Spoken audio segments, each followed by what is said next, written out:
Hello students, welcome to MKH. मैं Ruby Singh Athiya. और चलिए फिर हमारी जो एक्सरसाइज 2.2 चल रही थी उसी को कंटिन्यू करते हैं।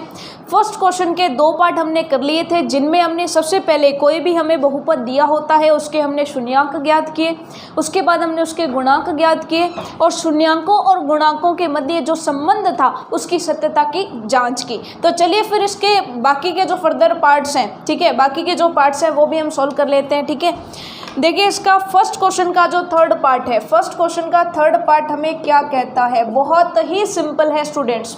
क्या कहता है, 6x² माइनस 3 माइनस 7x। ठीक है, इस तरह से इसने दिया हुआ है। लेकिन हमारी फॉर्म अगर देखी जाए तो हमारी फॉर्म कैसी होती है, आप सब जानते हो कि ax² plus bx plus c बराबर 0, ये फॉर्मेशन हमारा होना चाहिए, यानी x² के बाद x आना चाहिए। तो यहाँ पर भी हम क्या करेंगे, इस 7x को आगे ले आएंगे, तो ये क्या बन जाएगा, 6x² माइनस 3 माइनस 7x को आगे ले आएंगे -3 और बराबर में 0 हमें रखना है क्योंकि हमें इसके शून्यांक ज्ञात करने हैं। तो हम इस पूरे को शून्य बनाकर फिर x का मान याद करते हैं। ठीक है, चलिएगा। अब इसको सिंपल सी बात है कि 7x को आपको ऐसे 2 टुकड़ों में तोड़ना है कि आप जोड़ें और घटाएं तो 7x किसका, माइनस का 7x आ जाए और गुणा करें तो इन दोनों के गुणा के बराबर आना चाहिए। तो इन दोनों का गुणा देखो क्या होता है, -3 और 6 3 18 होते हैं, तो -18x² बनना चाहिए। तो ऐसा क्या किया जाए, जिनको जोड़ा जाए तो 7 आ जाए, यानी जोड़ा या घटाया जाए तो 7 आ जाए और गणा किया जाए तो 18 आ जाए। तो ऐसे तो हमारे सिंपल से एग्जाम्पल बनते हैं 9 और 2। ठीक है, 9x और 2x। अगर इनको घटाएंगे तो 9 में से 2 गए, 7 बचते हैं और गुणा करेंगे तो 6 3 18 बन जाएंगे। सिंपल सी बात हो गई, साधारण सी बात। तो ये तो बहुत अच्छा तरीका है। अब यहाँ पर 9 माइनस का लेना पड़ेगा। क्यों लेना पड़ेगा, क्योंकि -9x और 2x माइनस के 7x बन जाएंगे। चलिए इनको लिखते हैं। तो ये क्या हो जाएगा, ये बन जाएंगे 6x² minus 9x plus 2x minus 3 is equals to 0। अब हमें इन दोनों में से क्या कॉमन दिखाई देता है, देखिए ये है 3 गुणा 2 और ये है 3 गुणा 3। ठीक है स्टूडेंट्स, अब यहाँ पर इन दोनों में क्या कॉमन आ रहा है, एक तो 3 कॉमन आ रहा है, इसमें भी x है इसमें भी x है तो x आ गया। अब देखिए 3 गया x गया तो 2x बच गए, माइनस 3 गया x गया तो 1 3 बच गया। ठीक है, आप देख सकते हैं कि ये 3 गया और x गया तो 3 बच गया। यहाँ से 3 गया और 1x गया, तो क्योंकि x² है तो 1x जाएगा तो 1x बच गया और 2 बच गया। ठीक है जी, प्लस इन दोनों में से कुछ भी कॉमन नहीं है तो 1 ले लेते हैं, 2x माइनस 3 बराबर 0। ये लीजिए, एकदम आसान था तरीका सॉल्व करने का। ठीक है जी, अब इन दोनों में से देखिए क्या कॉमन आ रहा है, 2x माइनस 3। इसकी खूब सारी प्रैक्टिस आप 9th क्लास में करके आए हो, है ना। चलिए अब देखिए, जब 2 चीज़ों का गुणा किसी 0 के बराबर है, इसका मतलब क्या हो गया, दोनों में से एक जो है 0 के बराबर होगा। अब देखिए सिंपल सी बात है, a गुना b 0 है। अब 2 संख्याओं का गुणा तभी 0 हो सकता है जब उन दोनों संख्याओं में से कोई एक संख्या 0 हो, है ना। जैसे ये 2 हो ये 0 हो तब गुणा 0 हो सकता है, या फिर ये 0 हो ये 2 हो तब हो सकता है। तो इसका मतलब क्या हो गया कि इन दोनों में से एक तो 0 होगी। अपने मान के चलते हैं कि अगर ये 0 हुई तो x का मान क्या आएगा, और अगर ये 0 हुई तो x का मान क्या आएगा। 2 चांसेस है ना, 2 घात वाली बहुपद है तो हमारे शून्यांक भी 2 आएंगे। ठीक है, या तो ये आएगा या तो इससे आएगा। चलिए अब -3 उधर ले जाइए, 2x बराबर प्लस के 3, x बराबर 3/2। तो ये लीजिए x बराबर 3/2 आ गया। अब यहाँ पे देखिए 3x बराबर +1 है, उधर जाके -1, तो x बराबर -1/3। ये लीजिए, ये 2 शून्यांक हमारे आ गए। तो हम कह सकते हैं कि ये जो हमने लिखा 6x² माइनस 7x माइनस 3 बराबर 0, इसके अल्फ़ा और बीटा 2 शून्यांक आए हैं, एक है अल्फ़ा और एक है बीटा। अल्फ़ा कुछ भी मान लीजिए, अल्फ़ा चलिए 3/2 मान लेते हैं, अल्फ़ा बराबर 3/2 और दूसरा बीटा बराबर -1/3। ठीक है, अब हमें 2 संबंध ज्ञात करने हैं। ठीक है, संबंध हमें ज्ञात है, हमें बस सत्यता की जांच करनी है। देखिए a का मान कितना आया, a का मान आ गया 6, निशान सहित लेना है। b का मान कितना आ गया, तो b का मान आ गया -7, c का मान कितना आ गया, c का मान आ गया -3। ये लीजिए ए बी और सी के मान भी इतने आसानी से आ गए। अब हमें सिंपली ये पता करना है कि संबंध सही से सत्यापित हो रहे हैं या नहीं।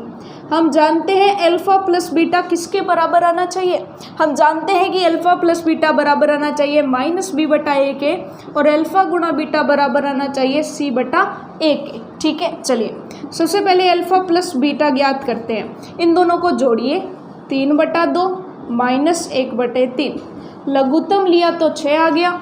ठीक है, 6 को 2 से भाग दिया, 3 बचा, 3 को ऊपर से गुणा किया, 9 आ गया, माइनस 6 को 3 से भाग देंगे तो 2 आएगा, 2 ऊपर गुणा हो जाएगा तो ये आ गया 2, यानी ये कितना आ गया 7/6। ये लीजिए 7/6 आ गया।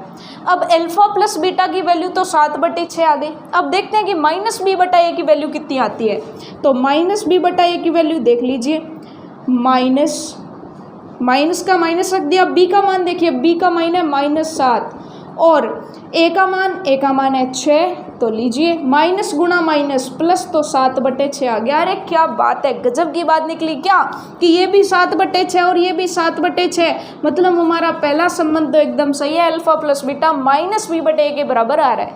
अब उसके बाद अगला देखते हैं अल्फा गुणा बीटा।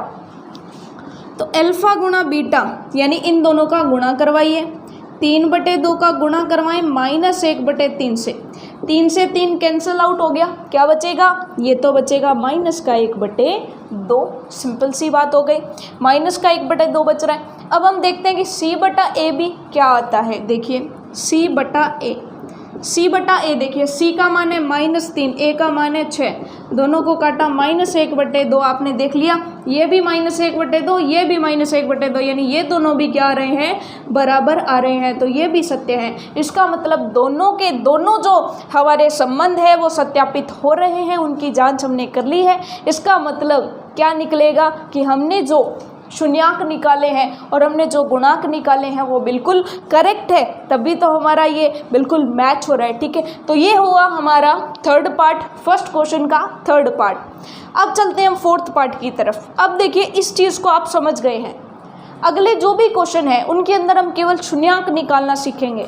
ठीक है, गुणांक भी निकालना सीखेंगे, उसके बाद शून्याकों और गुणांकों की तुलना आपको खुद करनी है। शून्याकों और गुणांकों की जो संबंध सत्यापित करने हैं वो आपको खुद करने हैं। आपको अल्फा और बीटा का मान पता चल जाए, ए बी सी का मान पता चल जाए, तो आप देख सकते हो ना कि alpha plus beta minus B बटे ए के बराबर आ रहा है या नहीं। ऐसे ही अल्फा इंटू बीटा सी बटे ए के बराबर आ रहा है या नहीं। तो ये आपका होमवर्क रहेगा और संबंध सदैव सत्यापित होंगे ही होंगे। ठीक है, चलिए अब इसी का फोर्थ पार्ट लेते हैं हमने। अब ये जो दो पार्ट है इनके अंदर शून्याक ज्ञात करने का तरीका थोड़ा सा अलग होगा। कैसे अलग होगा, देखिए इसका जो फोर्थ पार्ट है वो क्या कहता है, 4u² + 8u। फोर्थ पार्ट देखिए क्या कहता है, 4u² + 8u बराबर 0 हमने ले लिया और 4 अच्छे से दिखाई दे इसलिए हम ये वाला 4 लिखेंगे। ठीक है, u में और 4 में डिफरेंस समझ आना चाहिए। चलिए ऐसे जब भी क्वेश्चन आते हैं u और 4 एक साथ आ जाए तो आपको 4 ये वाला लिखना चाहिए ताकि दोनों में मतलब समझ आए। ठीक है, चलिए अब देखिए इसके अंदर फॉर्म हमारी क्या बननी चाहिए, au² + bu + c बराबर 0। आप कहेंगे x होना चाहिए, u कैसे आ गया, तो सिंपल सी बात है, x की जगह u आ सकता है, चर कोई भी हो सकता है, x y z p q r कुछ भी हो सकता है। ठीक है, चलिए ये आ गया। अब यहाँ पर आप देख सकते हो कि हमारे पास क्या है, 4u² + 8u, लेकिन c नहीं है तो c की जगह आप क्या लिख दोगे कि c का मान तो क्या है, 0 है। ठीक है, चलिए अब यहाँ पर सिंपल सी बात है कि शून्याक कैसे ज्ञात किया जाए। तो शून्याक का तरीका यही है कि इन दोनों में से कॉमन ले लो, दो चीज़ों में से कॉमन आ सकता है। ठीक है, पहले हमारे पास 3 चीज़ें होती है तो हम इनको 4 में बनाते हैं और फिर 2 का हम क्या लेते हैं, कॉमन लेते हैं। यहाँ ऑलरेडी 2 है तो 2 में कॉमन ले लो। इन दोनों में क्या कॉमन आएगा, एक तो 4 कॉमन आएगा, एक दोनों में ही u है, आ जाएगा कॉमन। अब देखिए 4 अब बाहर आ गया, 2u में से 1u बाहर आ गया तो 1u अंदर बचा, प्लस देखिए u बाहर आ गया तो u तो बचा नहीं, लेकिन 8 में से केवल 4 ही बाहर गया। 8 को क्या लिख सकते हैं, 4 × 2, 4 बाहर चला गया तो 2 यहाँ बचेगा, ये लीजिए। ठीक है, क्लियर हुआ, बराबर 0। अब देखिए ये जब इन दोनों का गुणा 0 के बराबर है तो इसका मतलब समझे ना आप कि इन दोनों में से एक 0 के बराबर होगा, या तो ये होगा या तो ये होगा। तो चलिए, या तो ये हो सकता है या तो ये हो सकता है, दोनों ही कंडीशन हो सकती है ना, बीच में या होता है, ठीक है। चलिए, इस लाइन का मतलब ये होता है या। अब अगर ये इसके बराबर है तो u का मान 0 आएगा, क्योंकि 0/4 0 ही हो जाएगा। लेकिन अगर ऐसी कंडीशन है तो 2 उधर चला जाएगा, तो u का मान कितना आ जाएगा, -2। ये लीजिए, तो अब ये जो हमारे पास है इसके लिए 2 शून्याङ्क जो आए हैं, अल्फा बराबर 0 और बीटा बराबर -2।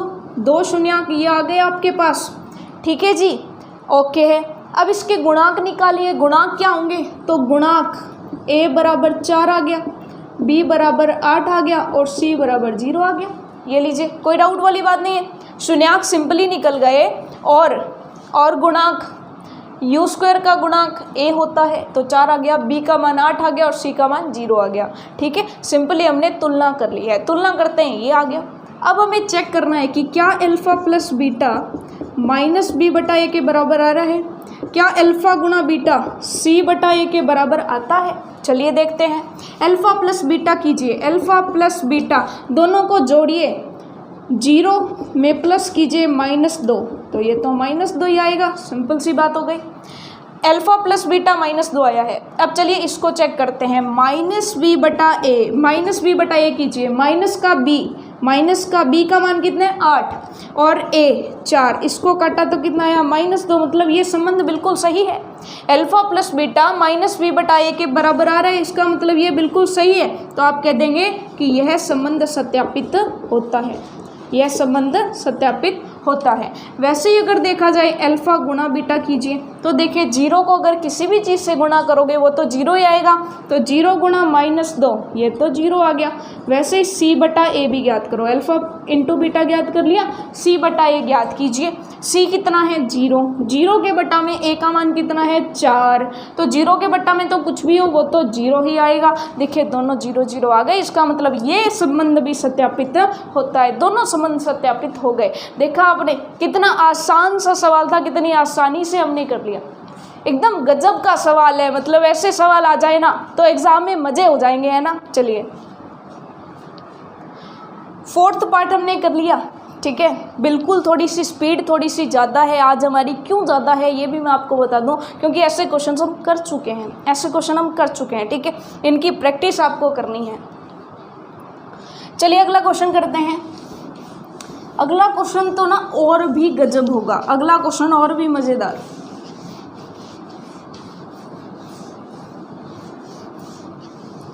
अगला क्वेश्चन जब आप देखेंगे तो अगला है 5th, कहता है t² - 15। 5th कहता है t² - 15। पहले तो इस क्वेश्चन को समझे, ये क्वेश्चन क्या कहता है, आपके पास फॉर्म कौन सी होनी चाहिए, ये होनी चाहिए, ठीक है। यहाँ पर t है तो x की जगह हम t ले लेते हैं, चलिए कोई बात नहीं, x की जगह हमने t ले लिया, यहाँ तक हमें कोई प्रॉब्लम वाली बात है नहीं। बराबर होना चाहिए 0, ठीक है जी, बराबर 0 हम रख लेंगे।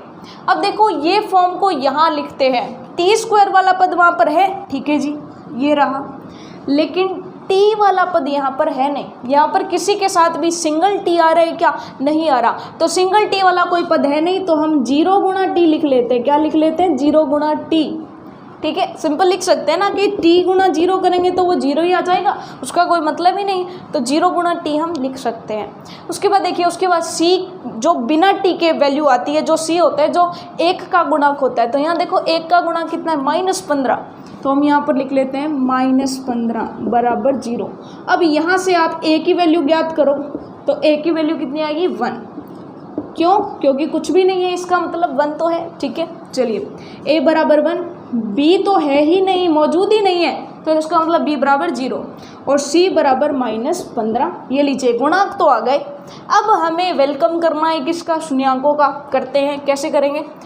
अब इससे तो क्या किया जा सकता है, इन दोनों में तो कुछ कॉमन आने वाला है नहीं, ठीक है। अब कुछ भी कॉमन आने वाला है नहीं तो हमें कोई ना कोई फॉर्मूला लगाना पड़ेगा। फॉर्मूला कौन सा लगा सकते हैं, क्या इसमें a² - b² वाला फॉर्मूला लग सकता है। आप कहेंगे कैसे लगाएंगे, इसमें तो a की स्क्वायर भी चाहिए और b की स्क्वायर भी चाहिए, लेकिन यहाँ 15 तो किसी की स्क्वायर होती नहीं। अगर 16 होती तो हम उसको 4 की स्क्वायर लिख देते, लेकिन 15 तो किसी की स्क्वायर नहीं होती, तो ऐसे में हम क्या करेंगे, हम चालाकी करेंगे। कैसी चालाकी?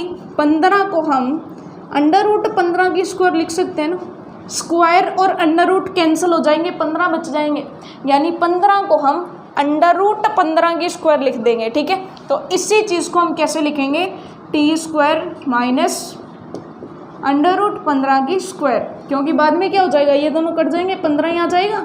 ठीक है, चलिए, तो आप 15 को √15 की स्क्वायर लिख सकते हो।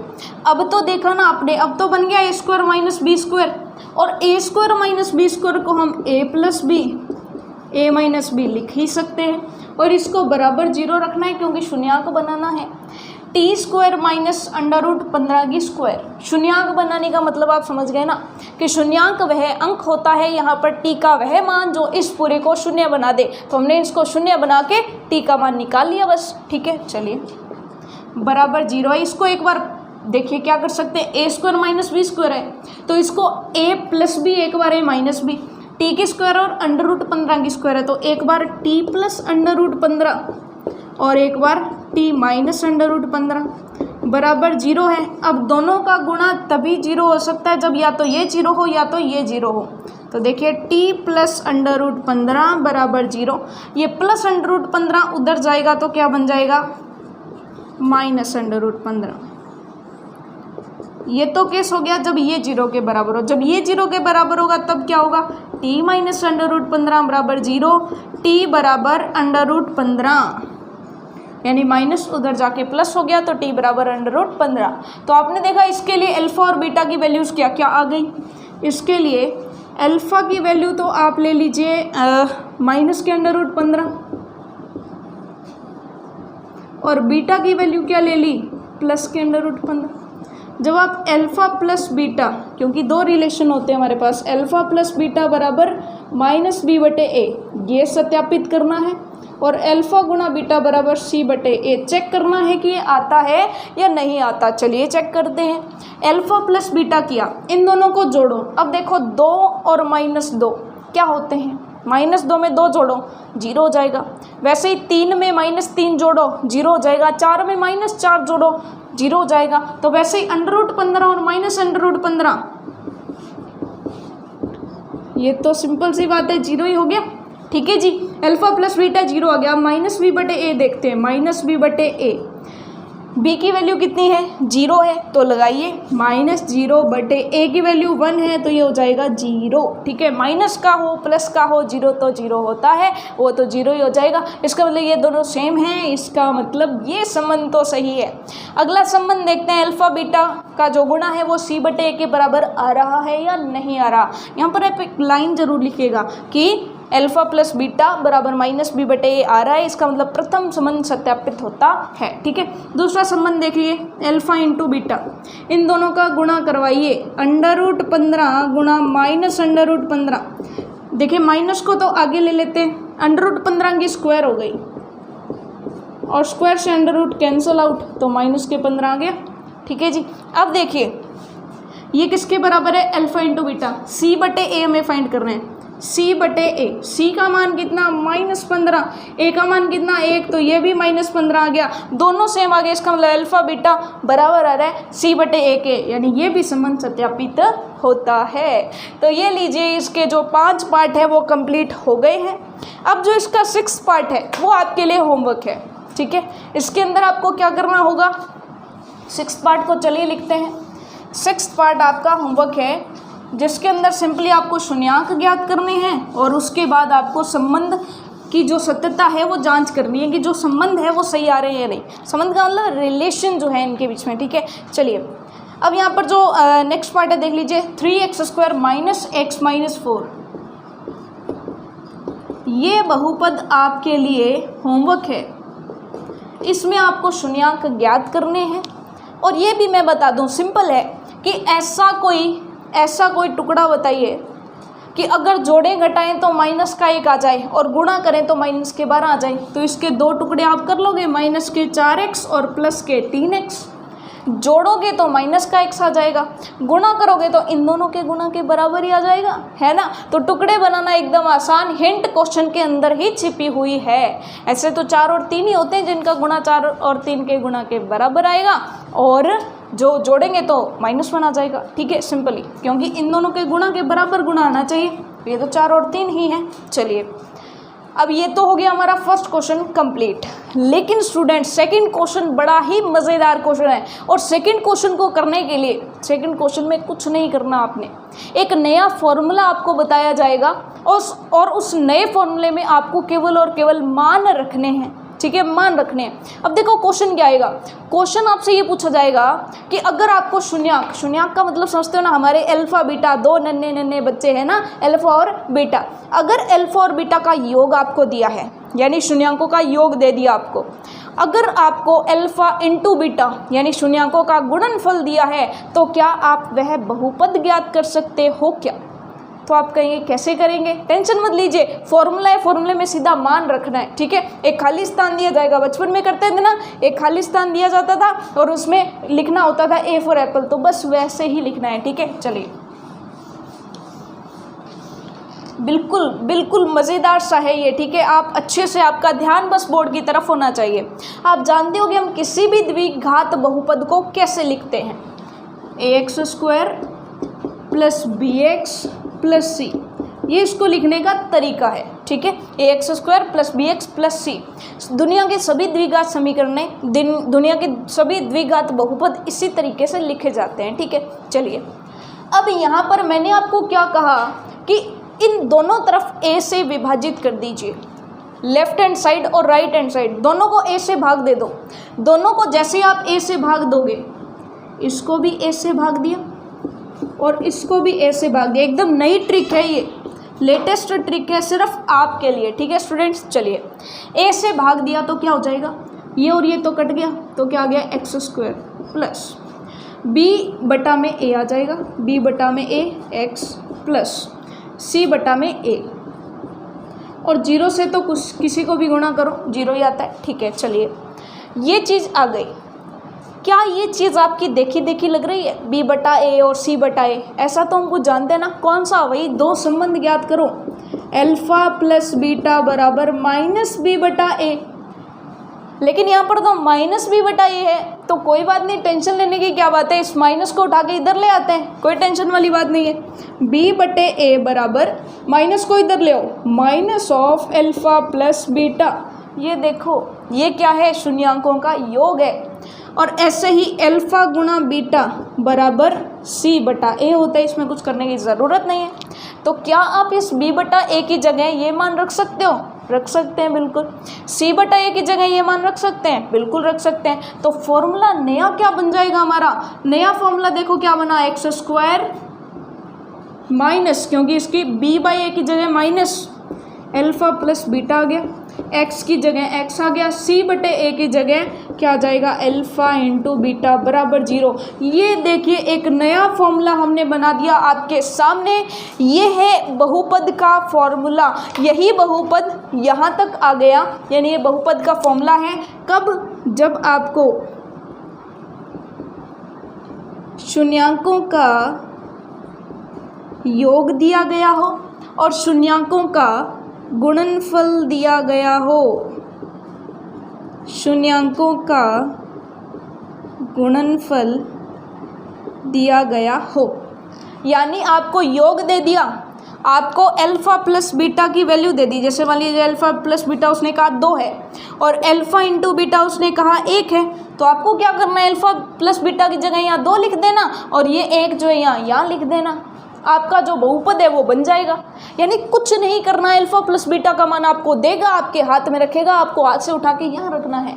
अल्फा इंटू बीटा का मान आपके हाथ में देगा, क्वेश्चन आपको अपने हाथ से उठा के यहाँ लिखना है और आपका जो बहुपद है वो बन जाएगा। अब तो सीख गए ना कि शून्यांकों का योग और शून्यांकों का गुणनफल दिया गया हो तो बहुपद कैसे बनाएंगे, इस फॉर्मूले में मान रखेंगे बस, ठीक है। चलिए फिर इसका सेकेंड क्वेश्चन देख लेते हैं। Okay students, so question number 2 आपके सामने है। देखिए क्वेश्चन नंबर 2 और ये फॉर्मूला भी आपके सामने है। चलिए क्वेश्चन नंबर 2 क्या कहता है, एक द्विघात बहुपद ज्ञात कीजिए। आपको बहुपद ज्ञात करना है, ये इसका फॉर्मूला रहा।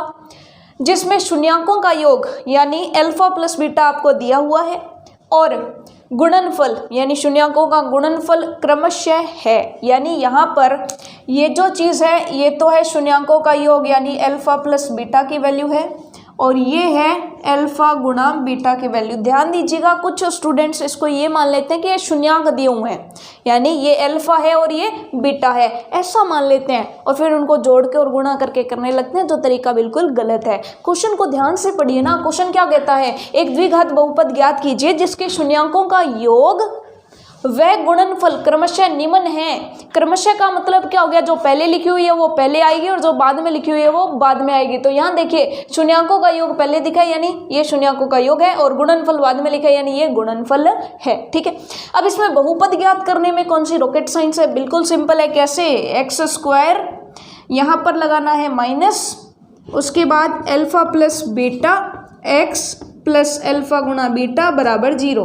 अब देखिए इसकी जगह हमें क्या रखना है, 1/4 रखना है, तो 1/4 रख दीजिए माइनस इसकी वैल्यू कितनी है, अल्फा प्लस बीटा की वैल्यू 1/4, तो यहाँ रखना है 1/4 एक्स प्लस इसका मान कितना है -1 है, तो चलिए -1 लगा दीजिए बराबर 0। ये बन गया आपका द्विघात बहुपद। अच्छा, इसके अंदर एक चीज़ और आपको ध्यान रखनी है कि इसके अंदर अंश और हर में कोई चीज़ है तो हर को आपको गायब करना है। यहाँ पर देखिए 1/4 आ गया, हमें 1/4 नहीं रखना, तो हम क्या कर सकते हैं, पूरे बहुपद को 4 से गुणा कर देते हैं। ठीक है, पूरे बहुपद को हमने किससे गुणा कर दिया, इसको भी 4 से गुणा कर दिया, इसको भी 4 से गुणा कर दिया, तो बहुपद क्या बन जाएगा हमारा 4 से गुणा करने के बाद, सिंपल है ना, 4 से गुणा कर दिया। ये लीजिए इस पूरे को 4 से गुणा किया और इसको 4 से गुणा किया, 4 से गुणा कीजिए, ये बन जाएगा 4x², इसका 4 से 4 कैंसिल हो जाएगा तो माइनस का x सीधा आ जाएगा और ये 4 -1 से गुणा होगा तो -4 बराबर 0। तो ये बन गया हमारा क्या, बहुपद। ठीक है, तो इतना आसान है, बस जो अल्फा प्लस बीटा है वो यहाँ रखिए,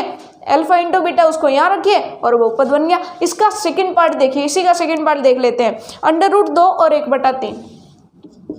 सेकंड पार्ट क्या कहता है, √2 और 1/3, यानी ये तो है आपका अल्फा प्लस बीटा और ये क्या है, अल्फा गुणा बीटा। इसका मान डायरेक्ट रख दो, x² minus alpha plus beta की जगह √2, तो √2x प्लस अल्फा गुणा बीटा की जगह 1/3 बराबर 0। ये लीजिए, इतना आसान है बहुपद बनाना। अब 1/3 बन रहा है, हमें नीचे से 3 गायब करना है, तो क्या करेंगे, पूरे बहुपद को 3 से गुणा करवा दें।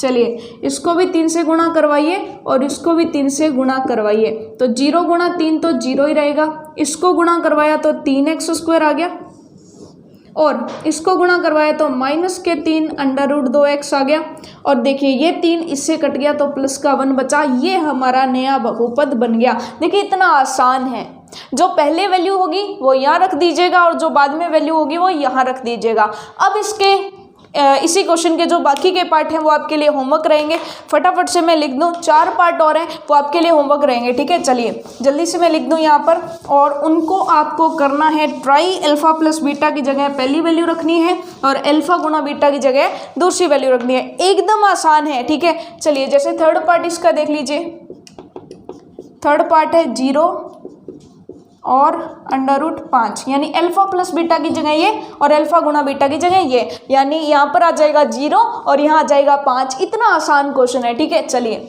उसके बाद इसका फोर्थ पार्ट देख लीजिए। फोर्थ पार्ट क्या कहता है, फोर्थ कहता है 1 और 1, 1 और 1, यानी यहाँ रहेगा 1 और यहाँ भी रहेगा 1। सीधा मान रखना है बस आपने, तो देखिए थाली में परोस के रखा हुआ है, अल्फा प्लस बीटा को उठा के यहाँ 1 रखना है, अल्फा गुणा बीटा को उठा के यहाँ 1 रखना है, क्वेश्चन हो जाएगा बस सिंपल। उसके बाद फिफ्थ पार्ट देखिए, फिफ्थ क्या कहता है, -1/4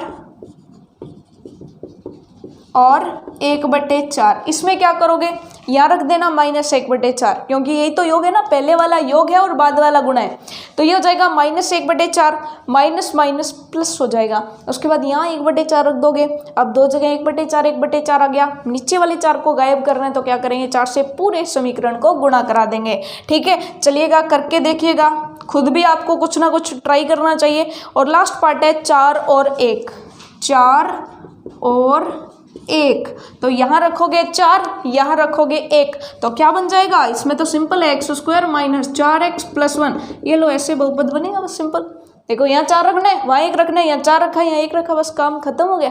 ठीक है, तो इस तरह से ये चारों के चारों आपके होमवर्क रहेंगे, आप कंप्लीट करेंगे और इसी के साथ हमारी जो प्रश्नावली 2.2 है पूरे धूम धड़ाके के साथ कंप्लीट होने जा रही है स्टूडेंट्स। तो हमारी प्रश्नावली 2.2 कंप्लीट हो गई है। प्रश्नावली 2.3 को हम अगली कक्षा में सीखेंगे। तब तक के लिए all the best for your self studies.